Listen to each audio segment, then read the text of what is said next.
Hi everyone, my name is Miss Olson and I want to welcome you to ceramics right now online and hopefully soon on campus. I want to get started on showing you what you're going to need, and so we're going to cover 4 things right now on what you're definitely going to need to get started at home and eventually at school. So here we go. This is ceramics. So number 1 thing that you need is clay. I've laid out some clay back here. This is the clay that we have 2 tons sitting at school ready for you to go home with. You're going to take home 25-pound bags. And this should last you the semester. Take care of your clay, recycle the pieces, and you should be able to get this through the semester. But if not, we have more at school we can get out to you. It's a white clay, and that makes it it easily comes out. It doesn't stain. It doesn't mess up your hands much. It's just a matter of getting the dirty stuff off. I have some other colors of clay here because clay does come in different colors. I used a red clay this summer to make a project, and I really want to try out this chocolatey clay. Different colors of clay do different things under the glazes. Advanced will get choices on different colors. Right now you guys are kind of stuck with the white because it's a good beginner clay. Next thing I want to talk about is your tools. You need clay, you need tools. So we have used sets at school, and they'll be available to you. Tool number 1.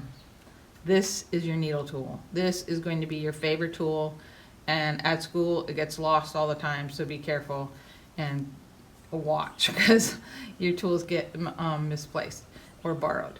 So at home you don't have to worry about that. Needle tool. This is made out of wood. It's called a wood modeling tool. Has a nice pointy, kind of a knife-ish edge. Also a kind of curved edge right in here. It is great for reaching inside coil pots or things like that. So this is a nice tool. Both of these tools are made for trimming on a wheel, and we'll eventually get to school and I will teach you how to throw.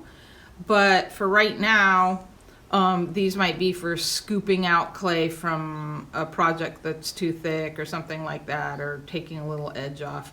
This one is called a ribbon tool. This one is called a loop tool. This is a wire cutter, and we use it to cut clay off of maybe the big block of clay that you bought, or cut a cup loose from the wheel. So wire cutters. Now, they can get a little bit unruly, so I generally like to roll mine up nice and small like this. And I'm going to teach you how to do that right now. So this is how you do it. You take the wire and you loop it 3 times, and then you take this edge right here and you go through those loops twice. If you go through twice, it will stay in a nice little compact size.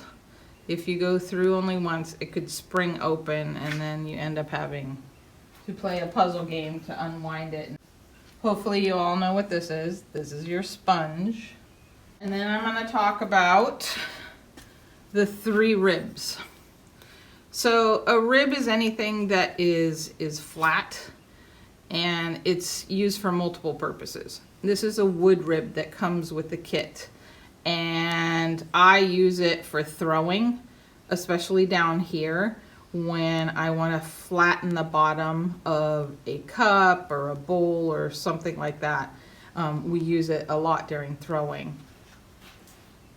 This one is a very thin metal rib. It's great for flexibility. I'll use it. But this is one that comes with the kit, but just know it's metal and it's sharp, so you got to be careful with it. It's almost like a razor. It's great for scraping maybe you got a little too much glaze on, or some areas just a little bit too thick, this can scrape it off real well. Now, what I like better, because I've seen people get hurt with this, what I like better are credit cards. These plastic things, they're a lot less dangerous. And so, although this is not in your kit if you buy it online, this is what I have in your used tool sets at school. So you still have that flexibility, and it's not as scary sharp as this metal one. So those are ribs. Those are the main tools that you're going to need to get started. The third thing you're going to need is you need space to work. And I'm out in my garage. You got to find a space that you can get a little bit dirty and your family's okay with that. I don't know if it's going to be in your room. I've seen some students working like a table in their room. There are ways to stay pretty clean. Somebody was working outside on a patio. Somebody else was working in their garage. Somebody working on the kitchen counter.